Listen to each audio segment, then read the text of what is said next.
Continues defending the second strike on a boat carrying drugs toward the U.S. that Democrats claim killed defenseless people that survived an initial airstrike. Democrats are raging that President Trump is blowing up boats full of drugs headed for the United States to kill more Americans. It's really important that people see what it looks like when the full force of the United States military is turned on two guys who are clinging to a piece of wood and about to go under, just so that they have sort of a visceral feel for what it is that we're doing. By the way, the individuals in that boat were not even aimed at the United States. So everything that they've done has been illegal. There's no fentanyl involved in what we're blowing up down in the Caribbean, even though the White House and others keep saying that. Senate Intelligence Committee Chair Tom Cotton says Democrats just don't get it. They were not floating in the ocean on a wooden plank or in life jackets. They were on the capsized vessel. They were not incapacitated in any way. It was entirely appropriate to strike the boat again to make sure that cargo was destroyed. It is in no way violation of the law of war. And Texas Congressman Pat Fallon arguing the strikes were necessary. These are not combatants. These are terrorists. These are narco-terrorists. They had poison, toxins on that boat that could have killed thousands of Americans. So they knew what they were doing. And when you make those choices, there's consequences. They took risks and they lost. Immigration officials are seeking to locate unaccompanied children who have crossed the border illegally. Border Czar Tom Homan praising the Trump administration's efforts to locate unaccompanied minors. Over 500,000 children were smuggled in this country under Joe Biden. They released them to unvetted sponsors. They lost track of 300,000. President Trump committed on day one that we will do everything we can to find every one of these children. We know many are in sex trafficking, many are in forced labor, many are being abused. The Trump administration finished another round of talks with Ukrainian negotiators in Florida on Saturday, but no major progress has been made. President Trump says he's disappointed with Ukraine's leader. President Zelensky hasn't yet read the proposal. That was as of a few hours ago. His people love it, but he hasn't. Russia's fine with it. A Republican representative in Congress has introduced a bill to ensure homeschoolers avoid discrimination in college admissions. Bob Kellogg has the story. Congressman Mark Harris of North Carolina says homeschoolers in many states are treated as second-class applicants because they're required to present excessive documents. Jonathan Butcher of the Heritage Foundation. In some states, there has been an issue where homeschoolers are asked to provide paperwork or evidence that they normally would not need to. So this is excellent because of the rapid growth of the homeschool population in the United States. We asked Butcher if the bill could get past Democrats, who have historically been opposed to homeschooling. Any proposals such as this that make it easier and more flexible for homeschool families to help their children take the next step, whether it's job or going to college, it should be welcome. He says since the pandemic, homeschooling has now grown to 3 million students, and it continues growing. Gas prices dropped by 8 cents over the last 2 weeks, but oil prices seem to be on the rise. Trilby Lundberg tells us why. Our gasoline demand is falling, not just for the season, but year on year, because these price cuts we are now seeing at the pump do not seem to be enough to offset other costs that consumers are bearing. Incoming winter weather could impact millions from the western to the northeastern U.S. Marianne Rafferty has more. Winter weather is causing major travel headaches. Thousands of flights were canceled or delayed on Sunday, and it's only expected to get worse. Fast-moving snowstorms will sweep across the northern plains, Midwest, and Northeast throughout the week. Iowa has already seen about 8 inches, and the Chicago area at least 4. The Great Lakes region is also expected to get hit the hardest. The system is also pulling in Arctic air. Some places could see wind chills in the single digits and teens. On Friday, the U.S. stock market again rose to the brink of an all-time high. And for today, U.S. futures are up. More news online at afn.net and the AFN mobile app. I'm Rusty Pugh. AFA Action takes attacks on the family seriously. The enemies of the family constantly employ new tactics to try to sneak past our radar. They know if we stand together, their evil plans will fail. Your gift to AFA Action allows us to stay vigilant against their onslaught. And if you give this month, you'll receive access to the Cultural Institute video When Your Faith is Illegal by Frank Harbor on AFA Stream as our thanks. You can make your gift today at afaaction.net. Welcome to Today's Issues. Join us for the next hour as we offer a Christian response to the issues of the day. Here's your host, Ed Vitagliano. And welcome to today's issues. It is Monday, December 8th. Christmas is just about upon us. I am joined in studio by Fred Jackson. Good morning, Fred. Good morning, Ed. And then Chris Woodward, news reporter extraordinaire for American Family Radio. Good morning. Thank you. Your check is in the mail. Okay. I will be. Due to the volume of mail, it may not get there until Boxing Day. until I forget. Do want to say hi to the Angberts.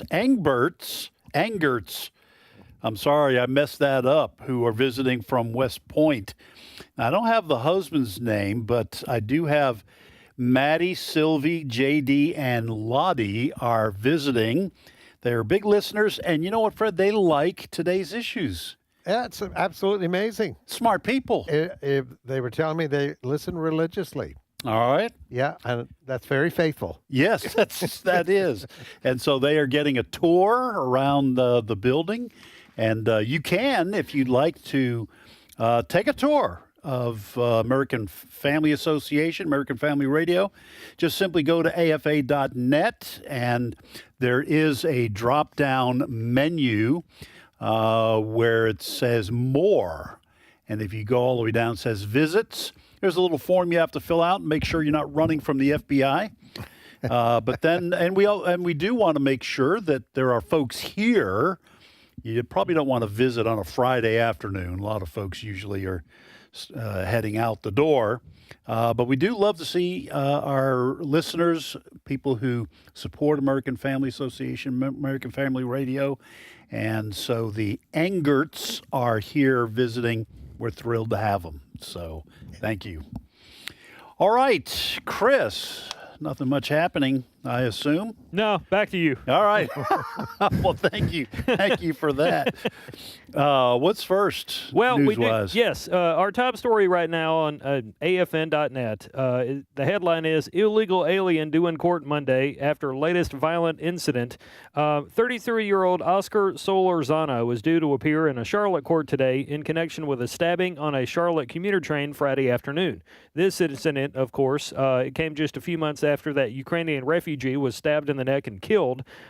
This situation here in Charlotte on Friday critically injured a man, but Solorzano, the suspect, has been charged with attempted first-degree murder, assault with a deadly weapon, and other crimes.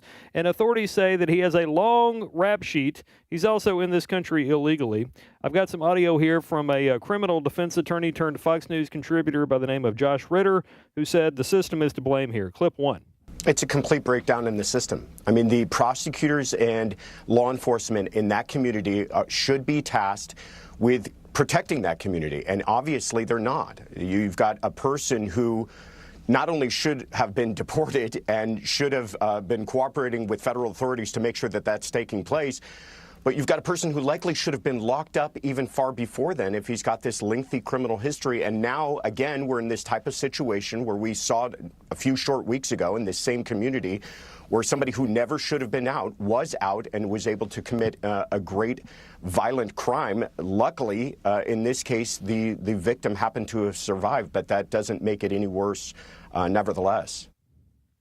You know, Fred, I don't know where this winds up in terms of what's going to happen in this country, but you increasingly have two complete views of how America should operate.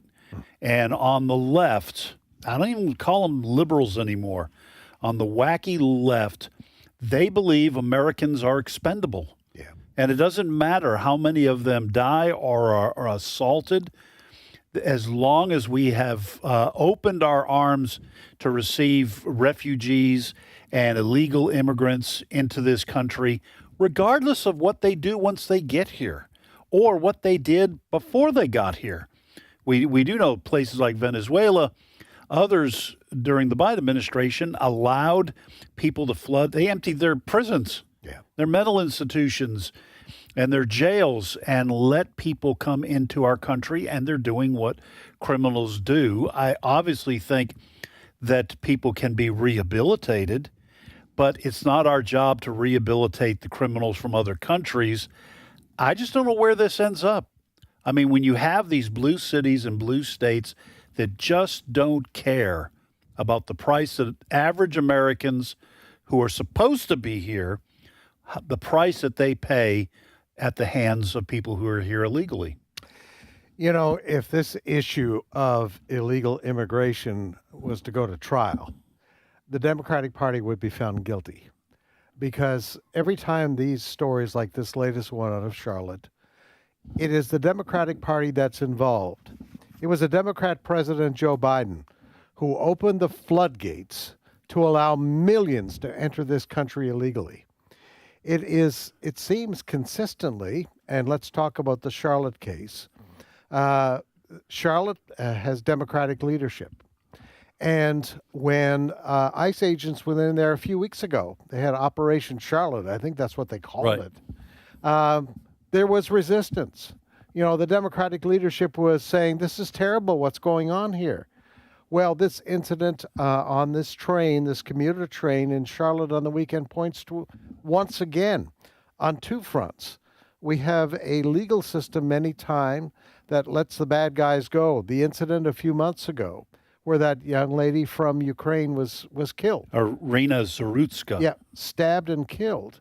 The guy that's been charged in that case was in and out of the legal system in North Carolina, I think more than a dozen times at least over the years. And this incident, this guy was deported, I think at least once, maybe twice, and then came back in again. You know, I'm looking at New Orleans. We have ICE agents down there now. They are arresting, at least just in the first few days they've been there. And again, the Democratic leadership of the city is resisting this, but they've arrested at least a couple of dozen bad guys. Not only are they in the country illegally, but they've committed crimes. So what Joe Biden did, some people say he committed treason. He did. He has allowed the enemies of this country to come in and do harm to our people. So, as I say, there is a Democratic Party problem here. If the mainstream media was being honest, they would be nailing the Democratic Party every day for these problems. But it's so sad. I hope the young man who was stabbed, that he survives. He's in critical condition, is the last thing that I heard, last condition. But I hope the American people are learning that there is a price to pay for liberalism, whether it's, you know, socialist economic policy or, in this case, immigration. This country is paying an awfully heavy price for what Joe Biden did to our southern border. Well, and I do remember in the late 60s and into the 70s, leading in part to the election of Ronald Reagan in 1980, the Democratic Party became known for siding with criminals as opposed to victims. Yeah. And that just became kind of a part of what people thought about when they thought about the Democratic Party. And I don't know, whatever, 45 years later, the Democratic Party is back in that kind of position where they are defending the quote-unquote rights of people here illegally and the rights of people who commit heinous crimes. Yeah. I mean, the crime, most of our people saw this 4 months ago or so when Irina Zarutska, who was fleeing Ukraine, and the violence there, comes over here only to be stabbed in the neck on a train, on a subway. And the suspect in that case, DeCarlos Brown, has been charged with first-degree murder. But who on the left is standing up for this young Zarutska girl? Yeah. They're all defending. Now, I don't think that the suspect in that case was DeCarlos Brown was illegal, but he had a long rap sheet. He sure did. What are these people doing out? Yeah. I mean, to me, if we have to build more prisons to keep violent criminals in, then we should do it. Yeah. They should not be let out back on the street. And more we hear about judges letting people go, small amounts of bond, and they go back out and they commit more crimes. Yeah. All right, Chris. It's a Monday morning. That's pretty grim, but that's the kind of thing that we wind up talking about on Monday mornings because a lot of this stuff happens over the weekend. Well, sticking with the crime news for just a moment, Representative Ilhan Omar has weighed in on the Somali fraud in Minnesota, which some news outlets would tell you may have exceeded $1 billion, where Somali immigrants were defrauding the federal government and taxpayers. Ilhan Omar says that it's not the criminals who were to blame here, rather the FBI. Clip 2.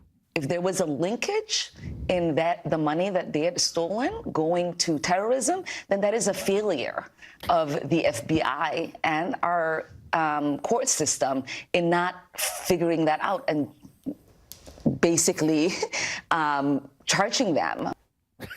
I don't like my hair being on fire every single day, but she just said what we were talking about. Mm-hmm. She is not blaming the people who committed the crimes. No. She's saying they shouldn't even be charged. It's the FBI's fault. If the FBI didn't catch you, you're off the hook, is what she's saying, and you shouldn't be held accountable. I just don't know what to say about that kind of thing. And I know that's my job is to say something about it, but it's just hard to comprehend people who will excuse that amount of not just stealing money, not just committing fraud, but sending it to terrorist groups. Yes. I mean, why isn't this a bipartisan issue? The outrage should be on both sides of the aisle. Isn't it amazing? She made that comment on one of the weekend talk shows. Mm-hmm. It's amazing to me that she feels comfortable enough going on a show like that and saying, hey, it's not our fault, not the fault of the Somali community. Those bad FBI agents, they should have picked up on this.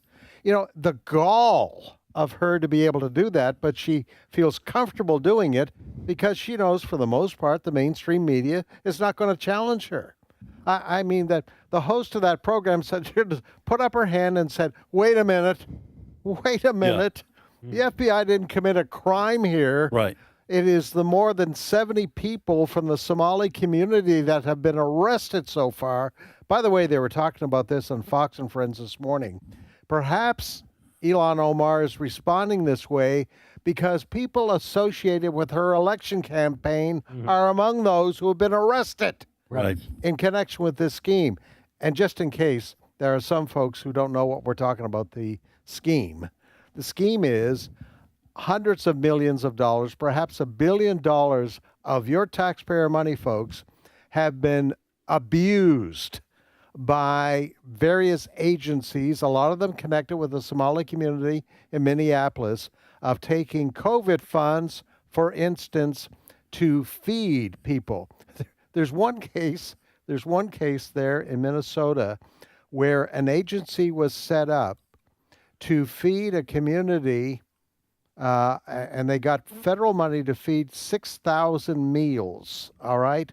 But there are only 2,500 people in the community, all right?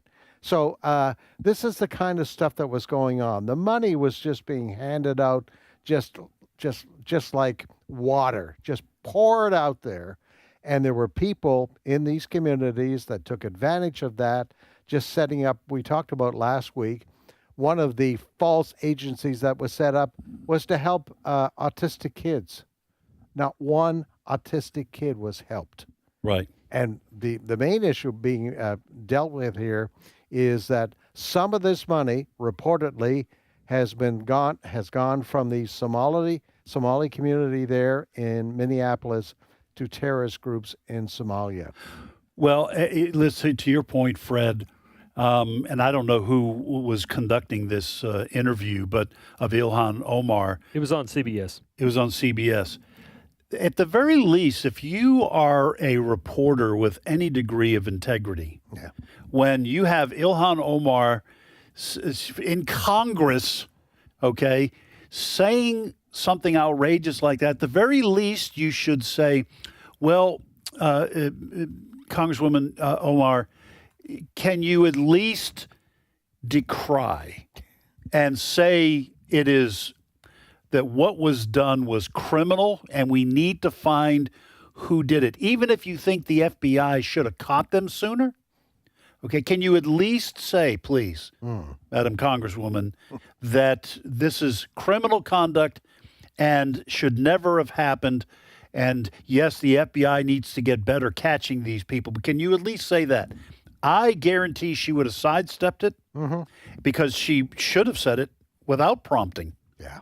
And that's why I say this should be a bipartisan issue. This is American tax dollars going to fraud and to help prop up terrorist organizations.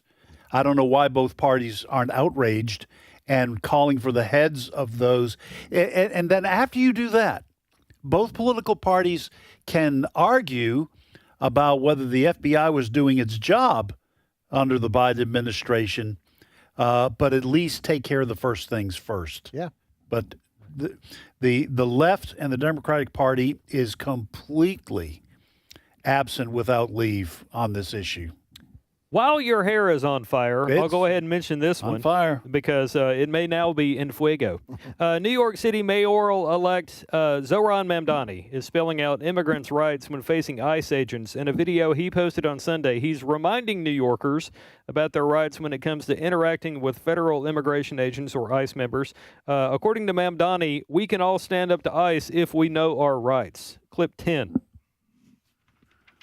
We can all stand up to ICE if you know your rights. ICE is legally allowed to lie to you, but you have the right to remain silent. If you're being detained, you may always ask, "Am I free to go?" repeatedly until they answer you. You are legally allowed to film ICE as long as you do not interfere with an arrest. New Yorkers have a constitutional right to protest, and when I'm mayor, we will protect that right. I will fight each and every day to protect, support, and celebrate our immigrant brothers and sisters. Our immigrant brothers and sisters. Yeah. Well, you know what? If you're here legally, welcome. Welcome to America. We have laws and policies in place to allow in a certain number of immigrants every year for a variety of purposes. Sometimes that stay is limited. Sometimes you can stay longer than that and you get a visa and you can work and you do all, welcome. But that's not who we're talking about. And Mamdani knows it, but he's conflating those two, Fred, legal and illegal, so that people who welcome legal immigrants might be enticed to outrage over what ICE is doing with illegal immigrants. And all the things that he said are rights we all have when interacting with law enforcement. Yes. Whether it's city, state, or federal. Yeah. Okay. But I've seen videos of people who are handcuffed while they're squirming and arguing and fighting because they will not provide an ID. And then when they do provide it, I just saw one over the weekend, when they do provide it, and if they're here legally, they're let go. Yeah. And I listen, this is a perfect example of the Democratic Party moving further and further to the left on this issue. I don't think the majority of people in this country support that, but they also have other things on their dance card, the Democratic Party, that they are going to be promoting as we come to the midterms.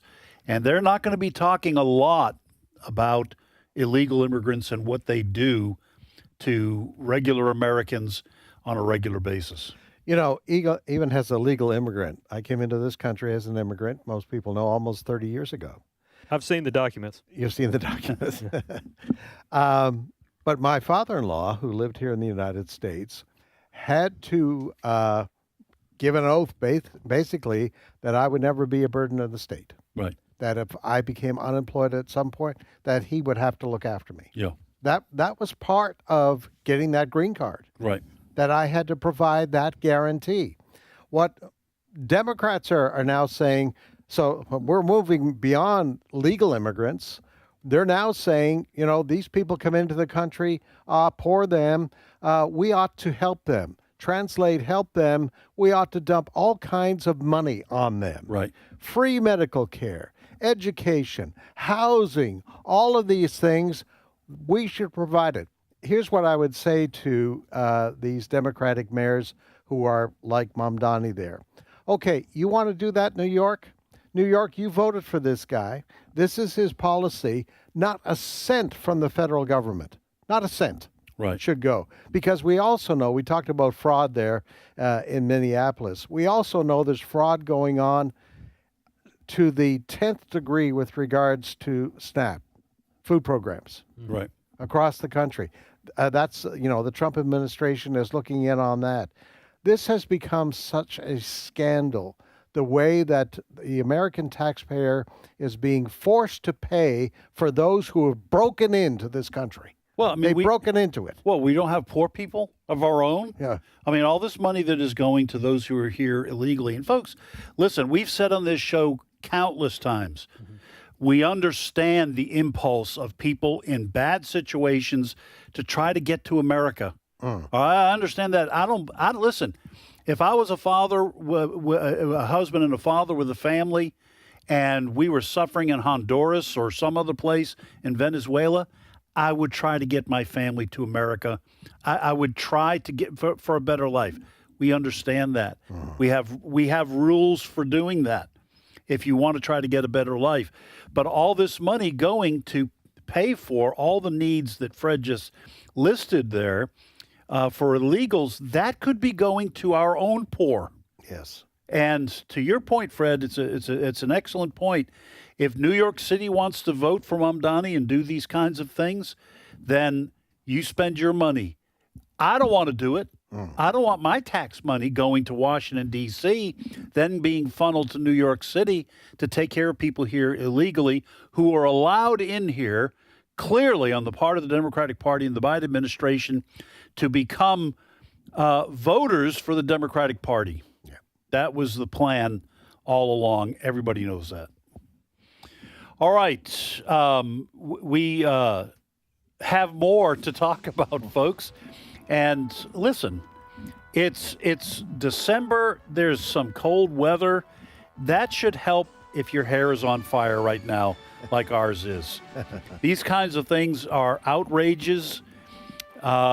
We do have other things we talk about here at American Family Association, American Family Radio, things that are brighter and more cheerful and give you a warm feeling in your heart. We just rarely discuss them on this show. We're just kidding. We do have some good news stuff every once in a while. But you are listening to today's issues on the American Family Radio Network. And we're going to take a short break. And when we come back, Chris Woodward will bring some more stories that are of interest to you happening here and abroad. Hope you'll join us.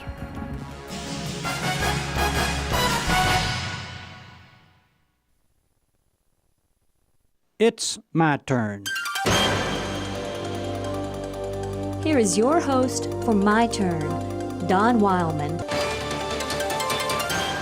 Off the coast of the Atlantic Ocean in New England states, there are several places where ships would be in danger if they should be caught in a storm.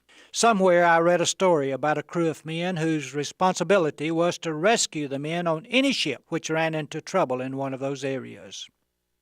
There was a storm at sea and the wind was blowing real hard. The waves were extremely high and forceful. The storm was accompanied by heavy rain and much lightning. It was the middle of the night when the call came to the rescue squad that a ship was in trouble and needed help to evacuate their crew. The captain of the rescue squad woke his men up and told them to prepare to sail.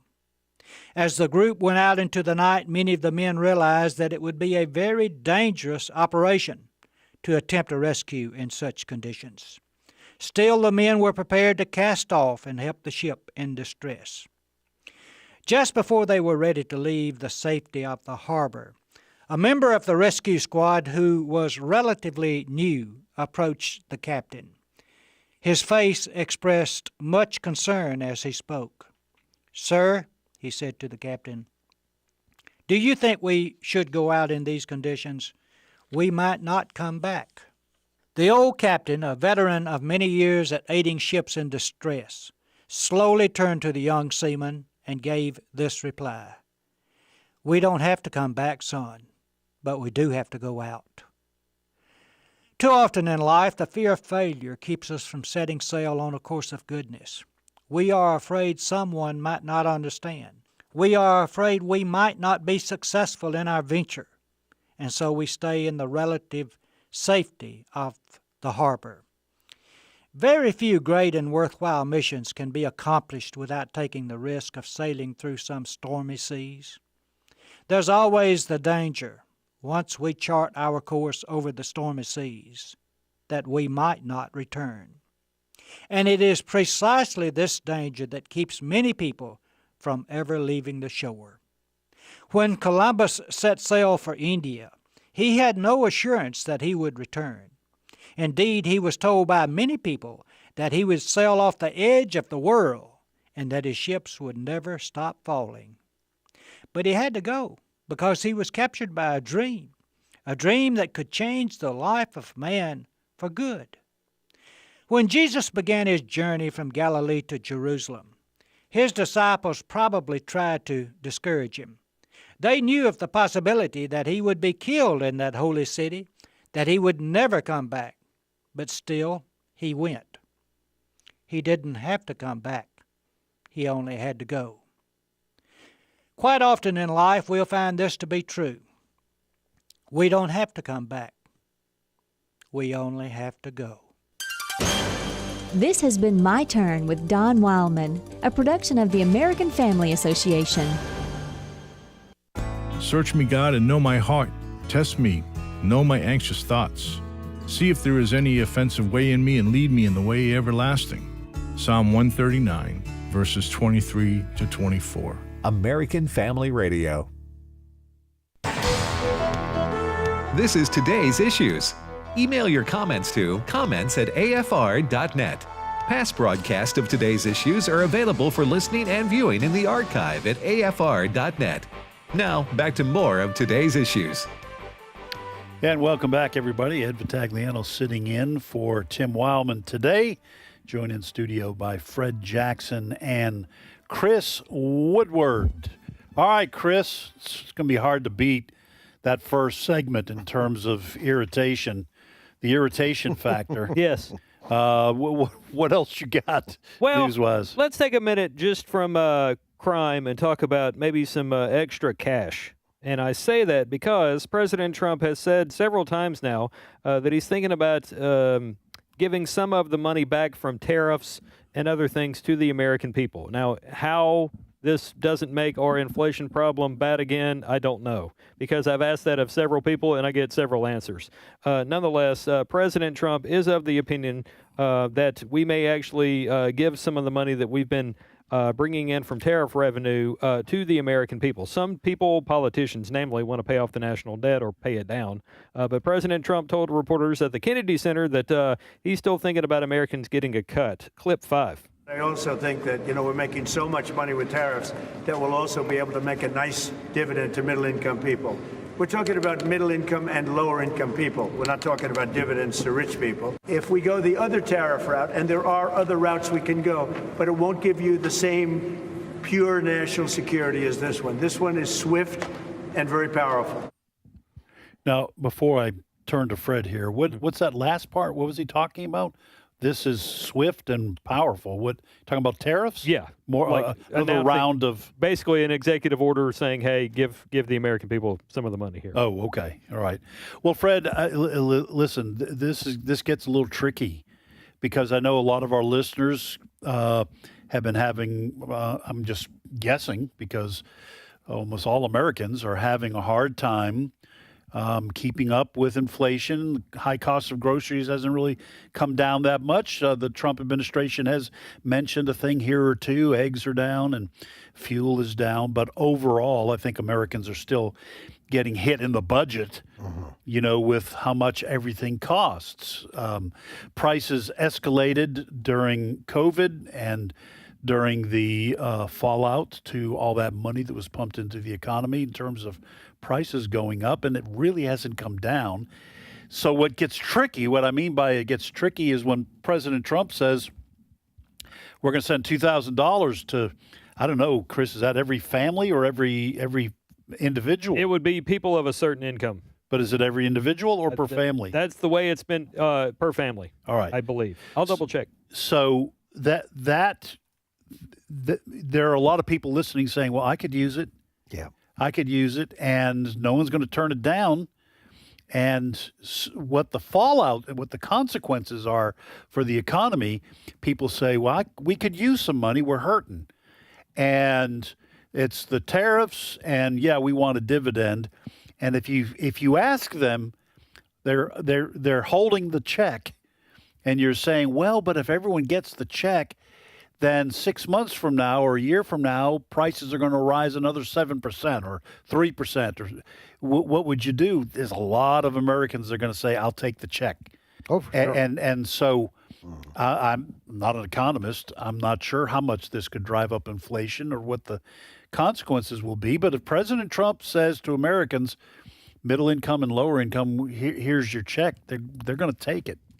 The Democratic Party has made it known that their big issue coming up in the election year next year, the midterms, is going to be this issue, and you've heard the word affordability. Yep. All right? That's the buzzword. That is the buzzword. And I feel for folks, because this is not an exaggeration at all, but I feel for folks, especially Chris's generation, young man sitting here, who, if you live in certain places, larger cities in particular, you cannot buy your first home. Right.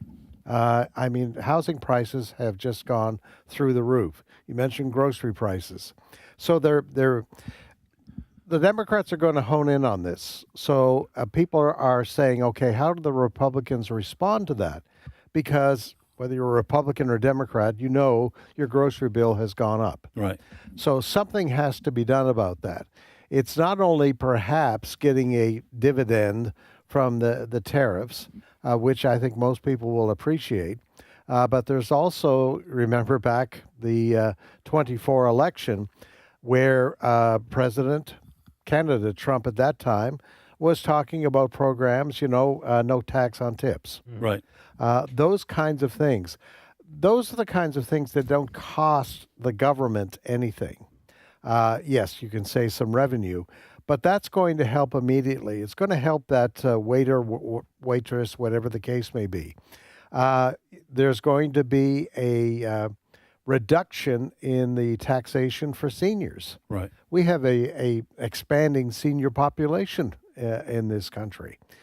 So the Republican Party is going to have to find some way to respond to the Democrat strategy of saying, look what has happened to you, America.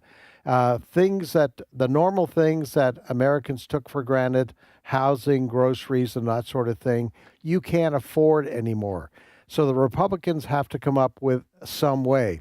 I have some sympathy for the argument, well, why not take the dividends from the tariffs and pay down the debt for this country? Because that's what's driving inflation. So something has to be done about that. But Trump is a business guy.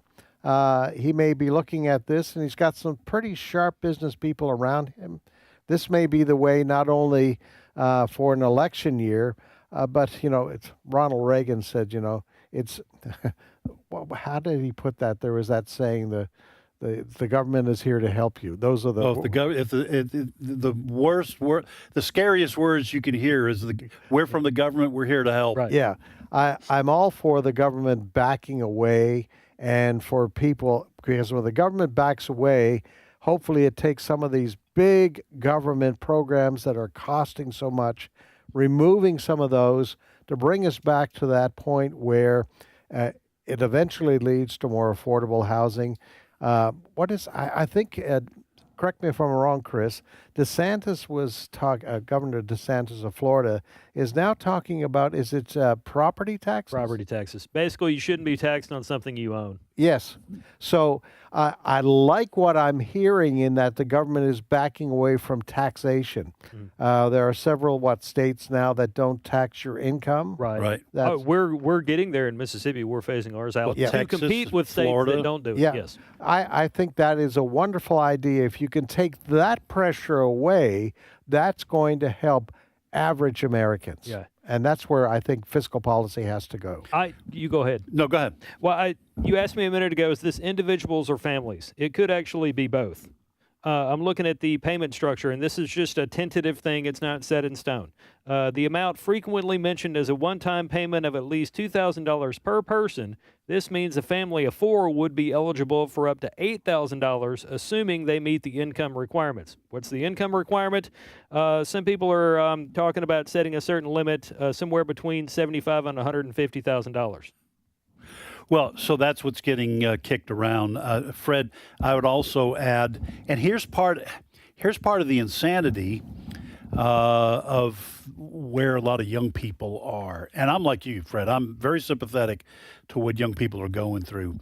But I know from my own youth, and I'm sure before me, I don't go that far back, but there were colleges around when I was young. Everyone told me and everybody since, you go to college, get a degree in something marketable, and when you graduate from college, you can get out and get you a good job and get started on that American dream. Well, when the government took up the project of guaranteeing loans and grants and all that kind of thing, what did most colleges and universities do? They expanded their departments, and they expanded their teaching faculty, and they expanded their administrative staff, and they raised the prices of going to college so that in a lot of colleges, even state schools, you can graduate with $200,000 worth of debt. And elite schools, it's even higher than that. These poor young people getting out of school can't find jobs. And that interest keeps clicking away on what they own, and they are feeling despair. Yeah. And I am very sympathetic, but I look at colleges and universities and say, well, you have to take some of the blame for this. You know, you've got all these DEI degrees that you're handing out. These young people taking this stuff, they're not going to get a job in this. No. But you're raising price. So I'm not sure what the answer is. I hope it's just not a generalized collapse across all economic levels. But we're in very, I think everyone feels the insecurity of being in these uncharted waters, wondering what the future holds.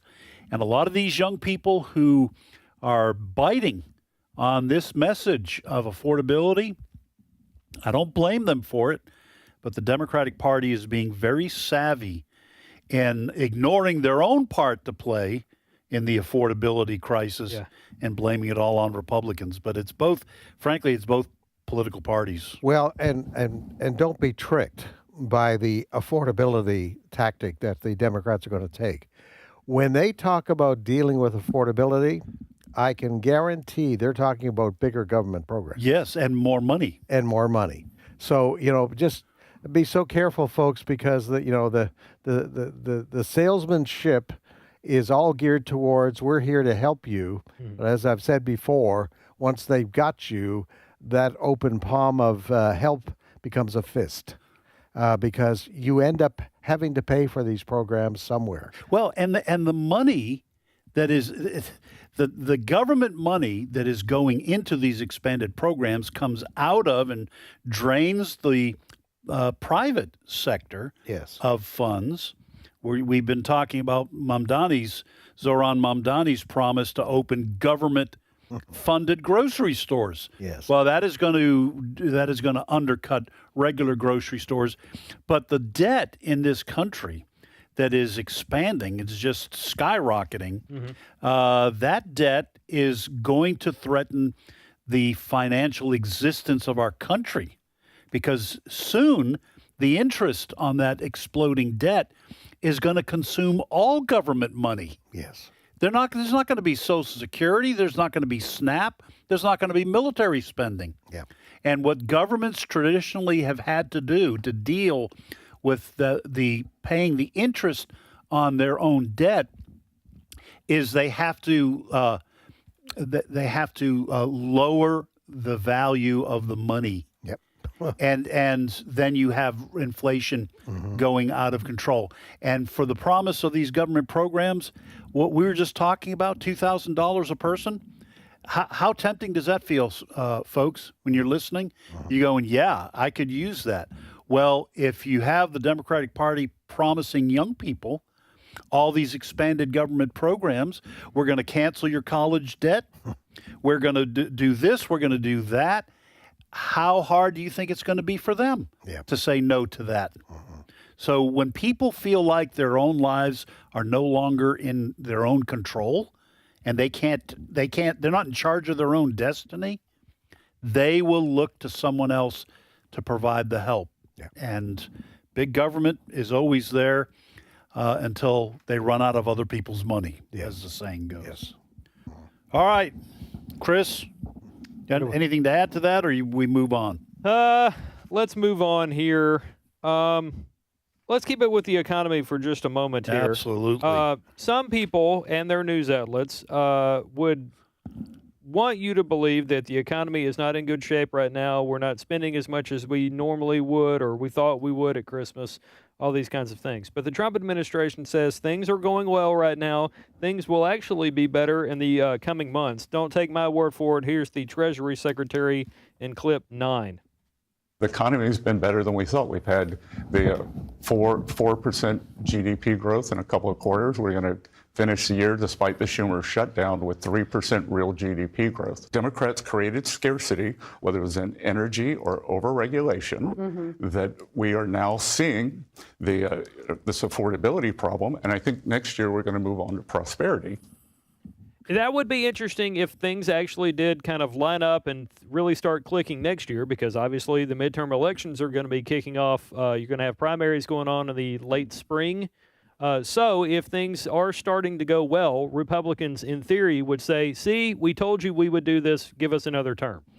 You know, Fred, there is, and this is part of the problem with government control of everything, there is something to be said. That was Scott Bessent? Scott Bessent. Okay. When you talk about artificial scarcity, I've read, this goes back several years, that if the U.S. would create one more oil refinery, would build one more oil refinery in this nation, gasoline prices would come down substantially. They don't do it. I don't know whether it's the oil companies wanting the prices to stay up. I don't know. But also you look at nuclear power plants. If you could somehow fast track those, you could drop energy prices. And you talk about energy prices and gasoline prices coming down, that has an effect on the rest of the economy. Now, I'm not an economically savvy person. I have no degrees. I think I had to take a year of economics in college, just like a lot of other people with a liberal arts degree. But I'm not an economist. But it does seem sometimes that government policy keeps prices artificially inflated. You know, what we saw here with RFK Jr., with him talking about the fact that Americans pay exorbitant prices for pharmaceuticals. The companies making and selling the same drugs in Europe for a fraction of the cost, charging Americans exorbitant amounts of money for that very same product. You go, well, why? Well, they must be allowed by congressional laws and regulations to drain the money from the wallets of Americans so they can keep their prices low in Europe. And that's why President Trump's America First policy has been so effective in communicating that. Americans just need to see the fruit of it. Well, like you, I'm not an economist, but I did take at least a 100-level course. Yeah. And it goes back to, the basic supply and demand. And this kind of ties together with how we started the show today with regards to immigration. Because of the millions of people that Joe Biden allowed into the country, that put greater pressure on a limited supply, whether it's housing, food, medical care, all of those sorts of things, which drives the prices up more and more. And I think there's also an issue with expectation. America is the land of promise. It really is, which is one of the reasons so many people want to come to this country. It's a place of great opportunity. But we have to be careful on immigration, because if we overload the system, it creates higher prices and everybody's affected by that. So we have to think about those things. But then there is this issue of expectation. When I was growing up, and yes, I grew up in Canada, but I think similar experiences here in the United States, we didn't have the expectation that a lot of younger folks have today, that you start.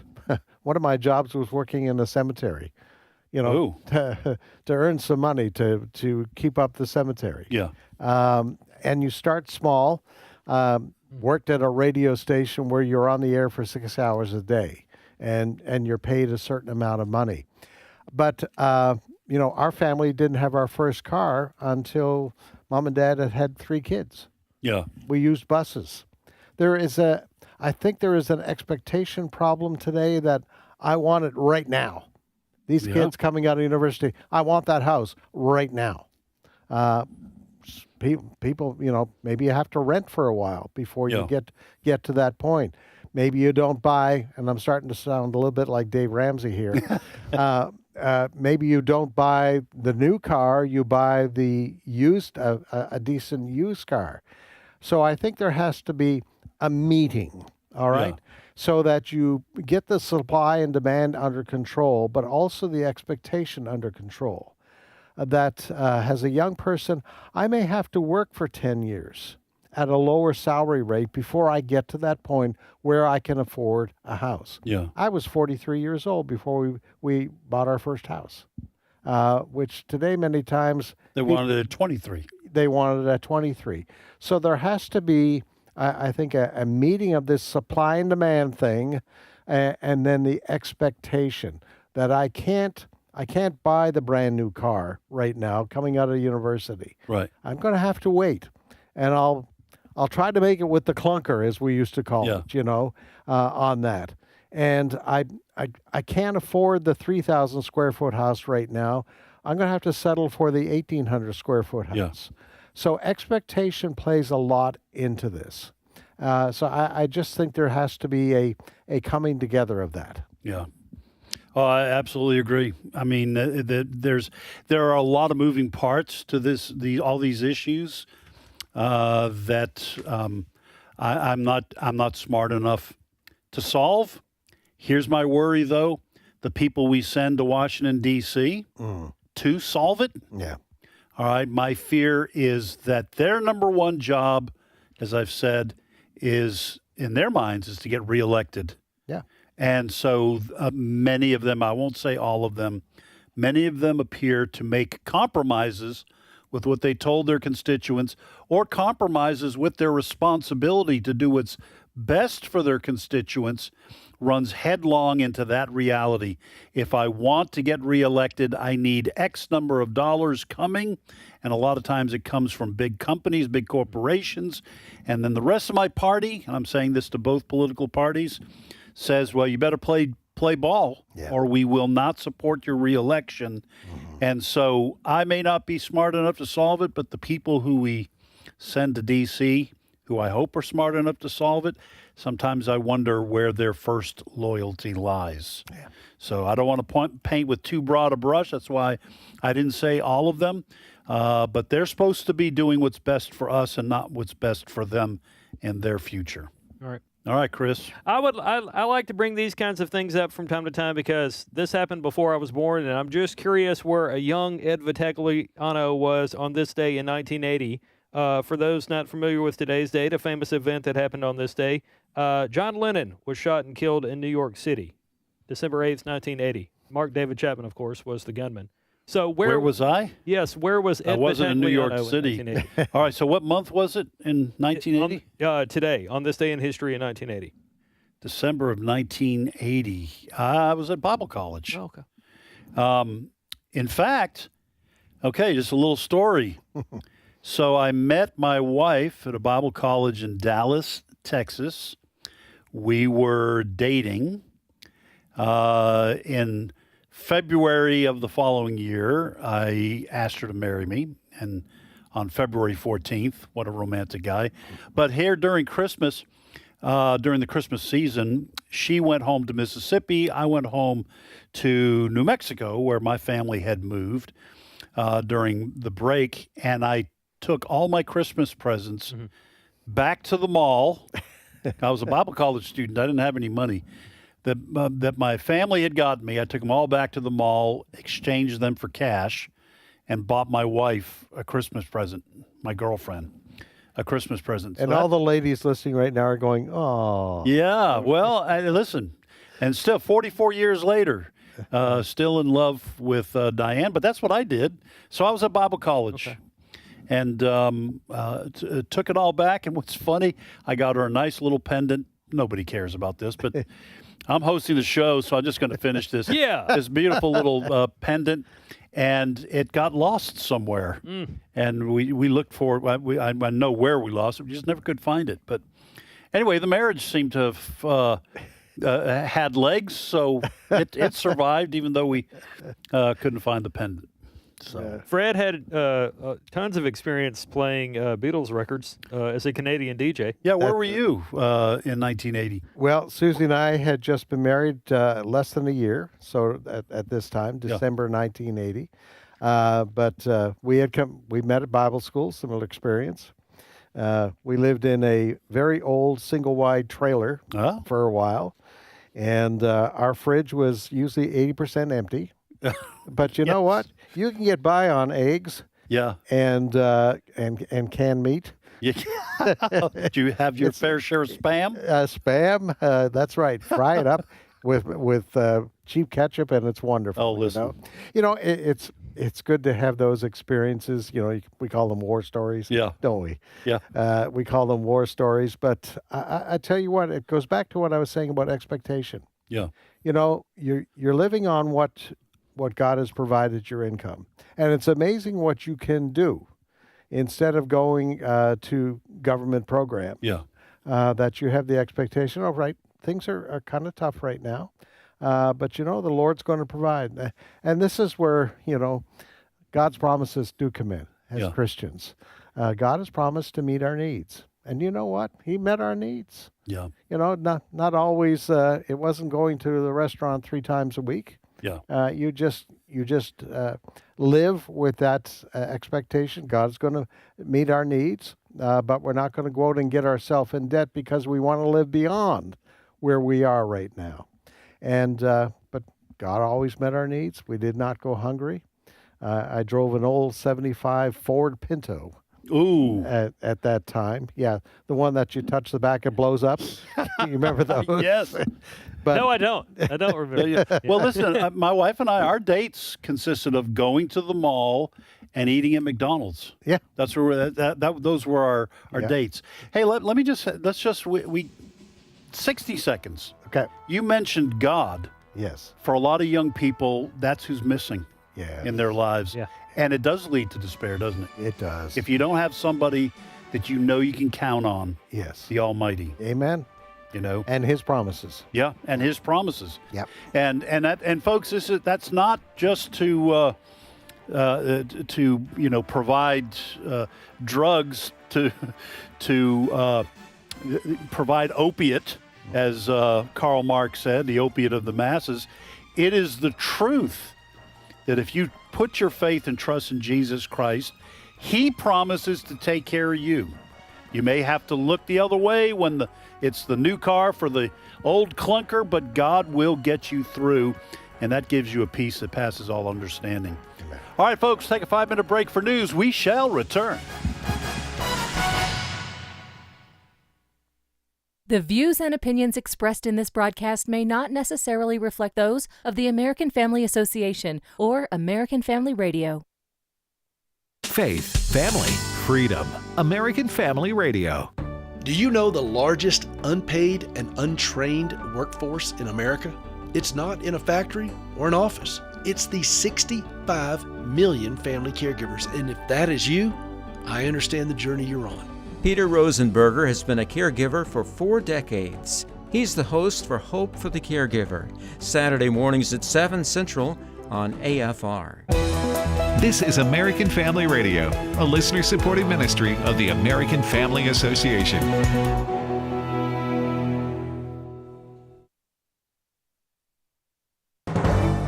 American Family News, I'm Rusty Pugh. A series of sprawling fraud schemes involving hundreds of millions of dollars stolen from Minnesota taxpayers, from COVID relief programs to housing and autism services, have placed the state's Somali community under a renewed intense spotlight. Fox News contributor Mary Catherine Ham says Democrat Representative Ilhan Omar is involved in this. She has plenty of associates, close friends, allies who were enriching themselves off of $250 million defrauded from one program alone, maybe $1 billion in the state. And this is money that would have gone to children being fed, the homeless being housed, and did not. That's what the compassion adds up to. But the fact is that a lot of people were making a ton of money off of this, and she just wants to lay it off on someone else. But ma'am, you're in charge. You're in charge of the district. You're in charge of making federal law and should be interested in checking where federal money is going, especially when it's supposed to go to the compassionate services that you're supposed to be all about. New York City Mayor-elect Zoran Mamdani is giving tips on how to break the law and evade immigration officials who are doing their jobs. We can all stand up to ICE if you know your rights. ICE is legally allowed to lie to you, but you have the right to remain silent. If you're being detained, you may always ask, "Am I free to go?" repeatedly until they answer you. You are legally allowed to film ICE. Former New York City Councilman Joe Borelli says Mamdani isn't satisfied with simply being a sanctuary city. He's openly opposing federal law enforcement. You would hope that the mayor of the largest city would probably, ideally at least, hope that people would comply with law enforcement and not hold rallies and protests that make their way into violent assaults on ICE officers. But look, people have compared Zoran Mamdani and Donald Trump, and here's one of the similarities. They both tell you exactly what they're going to do on the campaign trail. And to his credit, Zoran Mamdani has been extremely clear about doing this from the moment he started his campaign. I mean, this is what sanctuary city policy is going to look like under a radical socialist mayor, where it's not just enough to be a sanctuary city. He's encouraging the constituency, the New Yorkers out there, to actually actively oppose ICE, not just people, under the investigation of ICE, but people just in the streets. Senate Democrats make the push to extend Affordable Care Act subsidies, while Republicans remain against the bill, which is almost guaranteed to fail a vote this week. Madeline Rivera has more. That bill that is expected to hit the Senate floor is a Democratic proposal. Dems are pushing for a 3-year extension of ACA subsidies, something Republicans have made clear they won't vote for. Senate Dems were pressed repeatedly by the Capitol Hill press corps last week whether they want to fix the problem of high health care costs or if this is a messaging issue. Republicans, for their part, are also split between members who want an overhaul of Obamacare and those who are worried about the political consequences of high premiums. Some lawmakers say it is time for bipartisan solutions. Several states could be voting on abortion in 2026. Chris Woodward has more. Stephen Ertelt of Life News says pro-lifers need to get up, get out, and get educated on how they should vote. We know for sure that in Missouri, Amendment 3 is back. It's actually the same number as the previous amendment that allowed abortions, but this pro-life Amendment 3 is going to be on the ballot. Missouri Amendment 3 is also known as the Prohibit Abortion and Gender Transition Procedures for Minors Amendment. A yes vote supports amending the Missouri Constitution to repeal the constitutional right to reproductive freedom, which voters ratified in 2024. It also prohibits abortions except in cases of medical emergency, fetal anomaly, rape, or incest, with a 12-week gestational limit in cases of rape or incest. Susan Klein of Missouri Right to Life. We encourage people to vote yes on the Amendment 3 in 2026. Virginia could be another state voting on abortion next year. Ertelt says it's pretty much a given. It's going to be abortions up to birth, on demand, no limits, taxpayer funded potentially. And so that's an amendment that pro-life voters need to get out and work to oppose next year. I'm Chris Woodward. And U.S. stocks are hanging near the edge of their record heights. The S&P 500 is down 0.1%. The Dow Jones Industrial Average added 158 points. And the NASDAQ Composite was basically flat. More news online at afn.net and the AFN mobile app. I'm Rusty Pugh. Women going through the ordeal of infertility or miscarriage experience pain and loneliness that are too much for words. The Hannah's Heart Conference, January 30th and 31st, 2026, at Hope Church in Tupelo, Mississippi, can help bring hope and encouragement with biblical teaching from Jane Johnson and worship led by Phil King. For more information or to register, visit afr.net/HHC 2026. afr.net/HHC 2026. Today's Issues continues on AFR with your host, Ed Vitagliano. And welcome back. Ed Vitagliano sitting in for Tim Wildmon today. I am joined in studio by Fred Jackson, and now Steve Paisley-Jordahl joins us. How's everybody doing today? Well, I'm doing well. Fred, how about you? Very well. Very All right. well. Good. Got most of the Christmas shopping done. Oh. We have finished ours as well. And, man, I'm just telling you, it's all about the grandkids. I was going to say, yeah. It's just You've got five grandkids, and I don't care if I ever get a Christmas present in my entire life, just as long as we can get stuff for those grandkids and see their happy faces. Sure. And but I will say this. I told my wife, because I've done a little bit. She's done the vast majority of it, but I have gone with her to do some of the stuff. And I don't know whether I'm just getting old and cranky. I think probably a lot of people around the office probably would say, yeah, I think that's a good description. But I just don't want to be around scads of people shopping. I wish I could make an appointment, and just go in, get your shopping done, and get out. But for the right amount of money, you can hire somebody to do that. Yeah, you can hire someone to do it. Well, part of the fun is doing it. And by the way, folks, the cranky part was I did devotion this morning, and I was sharing my frustrations with my iPhone, had an update overnight, and it just changed everything about the way it looked. And it doesn't take much to set me off. I just thought, why can I not read the letters, the numbers on my phone? So when I say cranky, I was being pretty cranky this morning, sharing my frustrations. We forgive you. Yeah. Okay. All right, Steve. All right. Hey, just a little news that's going on here. Just a couple hours before we came on the air, this would have been about 8:15 Central Time, 9:15 on the East Coast, and somewhere about 11:15 p.m. local time in Japan, they had a 7.6 earthquake that struck off the coast of Japan, about 45 miles west of Misawa, Japan.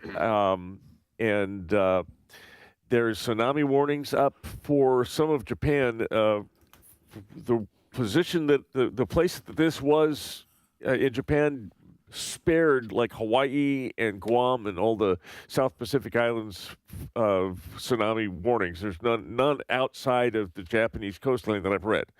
Okay. But huge, 7.6 is massive. So this, they call it the Ring of Fire in the Pacific. That may have something to do with underwater volcanic action, but there are that volcanic action may be along. There's a fault line, right? Tectonic plate. Yeah, that runs right through where Japan or near it. So and they get these there. Ring of Fire, the earthquake fault line that goes through the San Andreas, that goes through California, is part of this same thing. It's literally a ring that goes up. I suppose it starts down South America, but it comes up through California, up through Washington and Alaska, and over. You've seen the earthquakes up in Alaska, and over down, back down, curves around back through Japan and on down.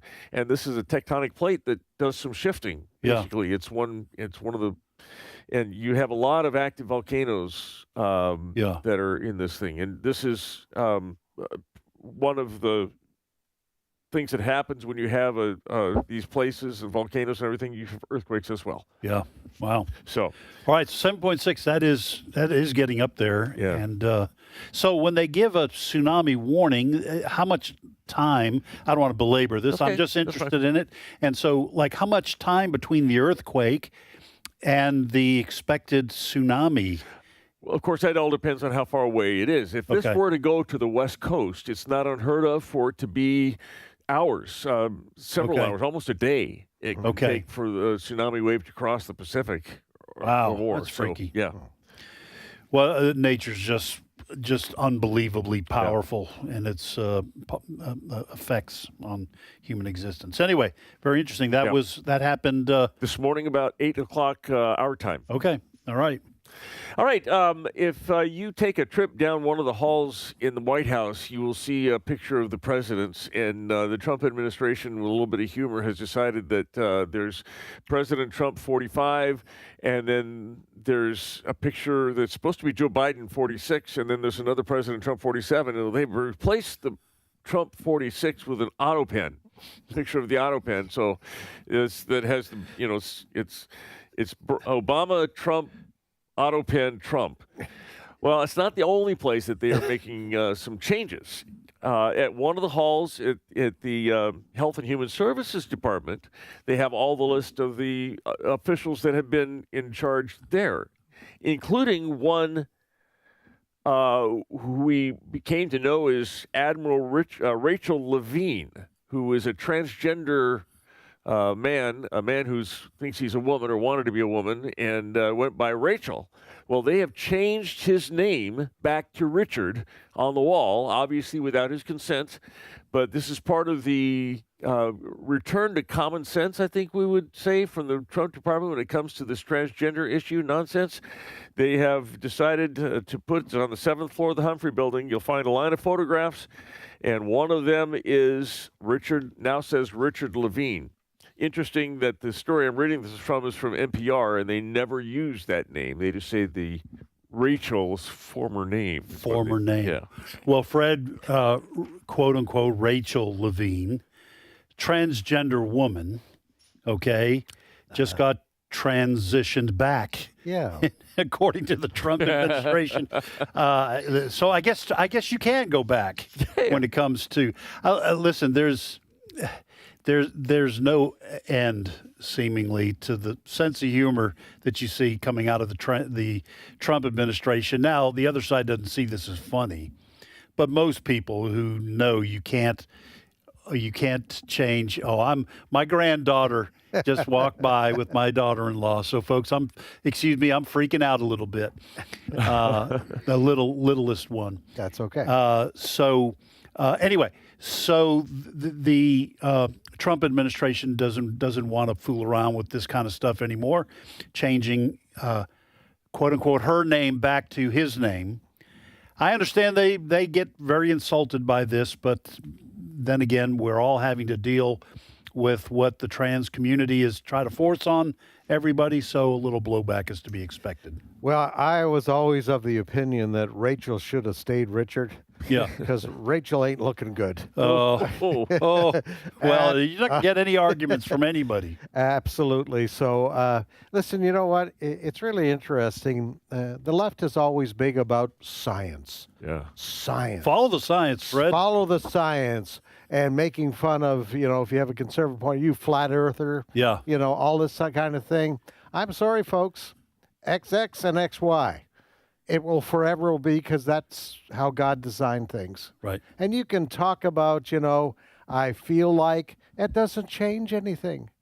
It really is quite silly, and it really is 180 degrees to good science. You cannot change your sex. Right. I don't care. You can talk about feeling, but this idea that I feel this way, therefore I am. We've talked about this before. I can feel like a 747 pilot, but I'm not. I'm not. And we don't want you getting in the 747 to fly one. You certainly don't. I can feel like a brain surgeon, but I'm not. And you don't want me operating on you. Right. This goes, and I'm in a more serious tone here, this goes to the degree of rebellion against God's design. Right. That's what it is. It is mankind saying, I decide, mankind saying, I'm the God of my life. And it's a rebellion against God. It must grieve our Heavenly Father when he sees what mankind is doing. But there's a price to pay for this. There's a price to pay. And we need to be praying. I understand that psychologically speaking, there are people who are confused out there. Yeah. but we ought not to cater to the confusion. The confusion ought to be treated. Hey, listen, we don't do that for people with eating disorders. No. You know, if they think that they're fat when they're not, and they're not eating, we don't say, well, I'm going to support your decision to believe that you're overweight and we won't feed you any food. We don't do that. We know that that is harmful for the person. So it's best to treat what's going on in the mind rather than cater to what they want to do to the body to conform with their self-image. Anyway, it's a very sad situation for these young people because a lot of time, not just young people, Richard Levine was not young, but they discover, and I'm not talking about Richard Levine at this point, but just in general, they think and they're being told that if they transition, they will be happier. No. And what they're finding out is they're not. And I wonder if that doesn't tie into some of those that turn violent.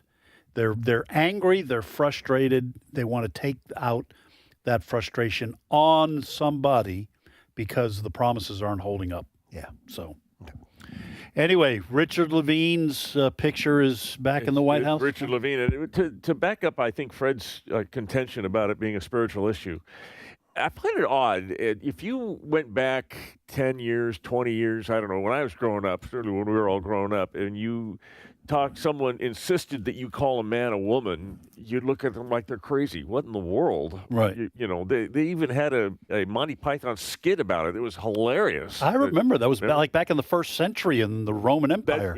Well, yes, the skit was about someone back in there saying, I want to be a woman. Yes. But the fact that they insist that you play along is, I think, a sign of that this is a spiritual thing, because the rebellion against God to say that it's not just if someone wants to say they're a woman, they can do what they want. It's America. They got freedom to do it, but they can't tell me that I have to play along. But yet they're insisting, and if they had their way, they would sanction me if I didn't. And they do in some countries. In some countries, yeah. In Western countries. Oh, man. The UK England, and Canada others. more increasingly, too.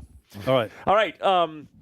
Gambling has become a huge thing. I don't know if you've seen some of the scandals going on in the NBA with gambling. Oh, yeah. They're talking about throwing games, and there's some prominent NBA players caught in a poker scandal and everything. Gambling is huge. Well, it's mainstreamed now. ESPN, you can gamble on, they're telling odds all the time if you listen to football games.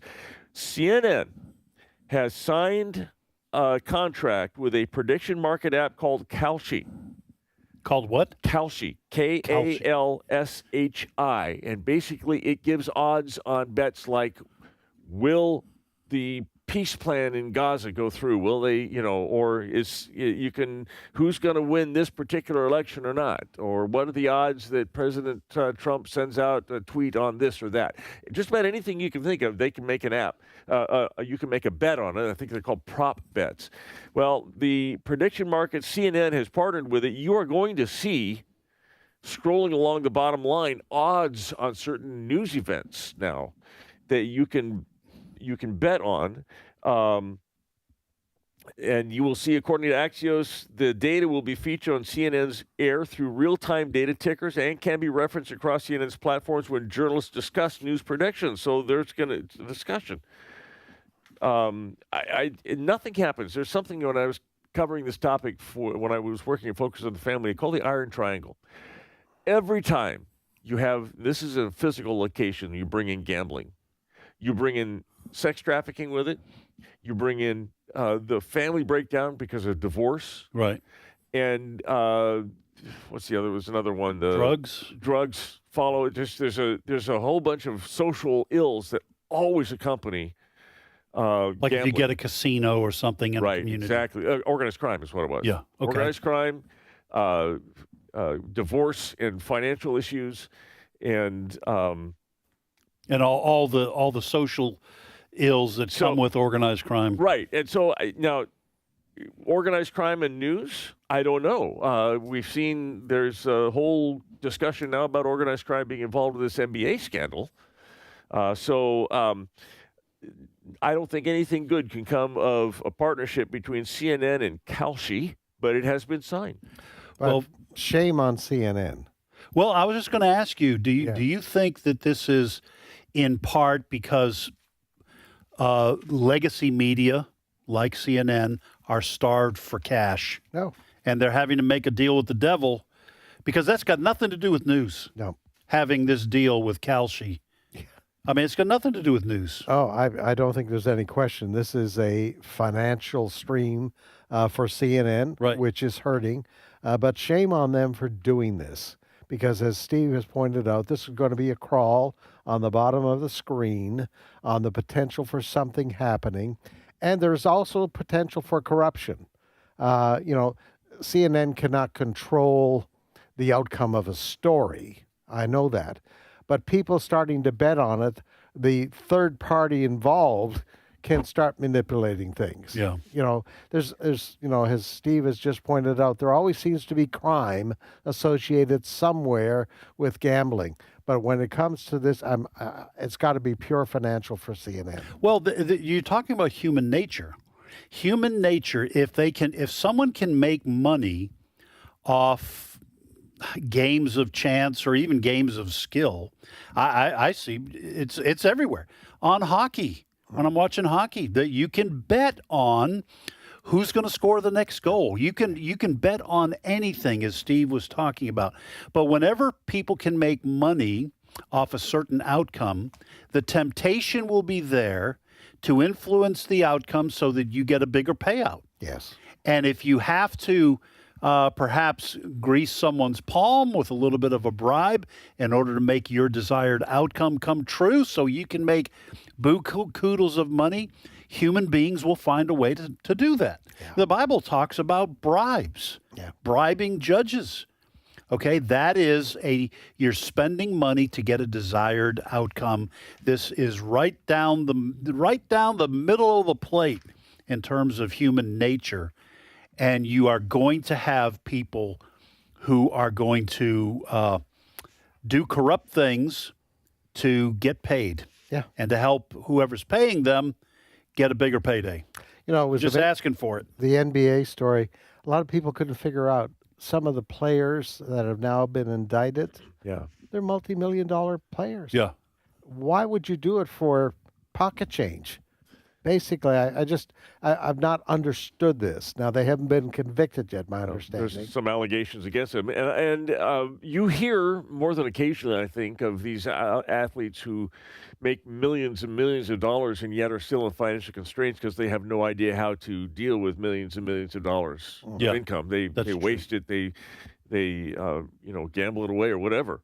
And so it's a dangerous proposition. Yeah. To put it, but even with the NBA, for example, there was some players took themselves out of games early because there was a over/under on how many minutes someone would play or how many points they'd score. That's interesting because it lowers, it erodes confidence in the games, and I'm not saying that's a critical part of our moral structure, but I was watching somebody sent around on social media a clip from a football game. You see that where the player was running for a touchdown, and the defender was a few yards behind. It looked like an easy score, and the guy slipped out of bounds. Now, maybe there's a logical explanation for that. There can be a logical explanation for that, rarely, but I think what the allegation was is that they are trying not to score points so that one side or other of a gambling concern can make money. I guess what I'm saying, I never would have thought that possible if it hadn't been for all this other noise about betting and gambling, because I thought, why did he step out? I haven't heard a good explanation. And again, maybe there is. I'm not naming the player. I don't even know I can recall the player's name.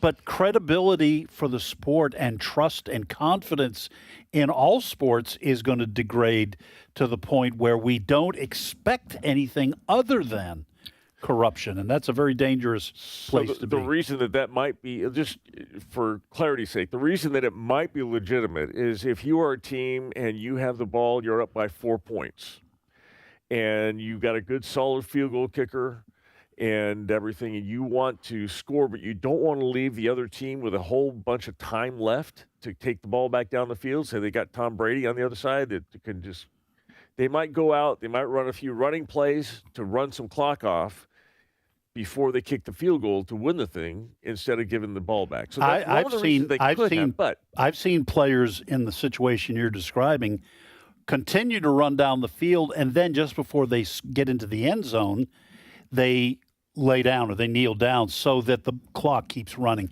It could be, and I didn't do a whole lot of but there's searching, a lot of speculation. But there's a lot of speculation about these kind of things, and well, it's just like Fred, and we kind of wrap this up here, but just like with elections, you've got to trust the process, and if you don't trust sports, you get suspicious at everything that happens, even if something may be legitimate. Yeah, the safest way is to stay with your election example. You vote on election day. Yeah.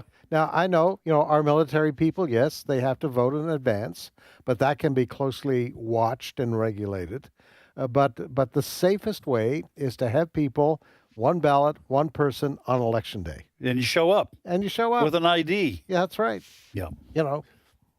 All right, let's end here because one of the things that I talk about a lot on the show, and in fact for my job with American Family News, is artificial intelligence. And there is a new breakthrough on artificial intelligence that I wanted to tell you guys about. It's in the field of GPS, getting you from here to there. And, well, let's just listen to Cut 16. Okay, where are we going here? Try new wife GPS mode. Thank you for choosing Wife GPS. Well, thank you very much. You look cute today. Oh. Wow, that's kind of fun. Right turn, now. Okay. Wait, never mind, it's the next one. Sorry, What? It looked like it was this one. Turn right, you missed it. Nice going. Okay, come on. You could have gone right there. I know when I can go. You are following so close, it's making me nervous. I have a normal amount of space. How do you even know that? I thought you knew that was the turn. I didn't think I had to say it because I said it back there earlier. I don't understand. If you would listen to what I'm saying instead of thinking about work, my motherboard was right about you. Oh, okay, yeah, okay, that is rich. Wife GPS. I don't think I'm going to download that app. You don't think so? No. Listen, we all have stories, and guys, I'll share mine if you guys will promise to share one, with your wives. But my wife and I, our thing is, we go to Walmart. Let's say we drive into the parking lot. I don't let her drive. Go to Walmart. She will go up as close as she can to find a spot. And if she doesn't, she'll circle around until she finds something up close. Yeah. I park as far away as I can get. And I don't want carts being released and all that kind of stuff. And she says, what, you can't get any closer? That's what I get. All right, Fred, what's your story? My wife listens to the program. She's perfect. She's perfect. That's great. That's great. There is that little thing out there, My Little Helper in the Car. Yes. Have you watched some of those videos? My Little Helper in the Car. And that's the wife? It's the wife, yeah. The wife. Yeah. Of course it's the wife. And listen, for those of us married men who love Jesus, our wives are a gift from God. The gift that keeps on giving. So my wife is shopping, so she's not listening to the show. And if you say I said this, I'll deny it. All right, folks. Tim Wildmon should be back in the captain's chair tomorrow. You've been listening to today's issues, and you know what? We appreciate you tuning in and listening. And I got good news for you. On American Family Radio, there is more great programming directly ahead. And Lord willing, we'll see you right back here tomorrow.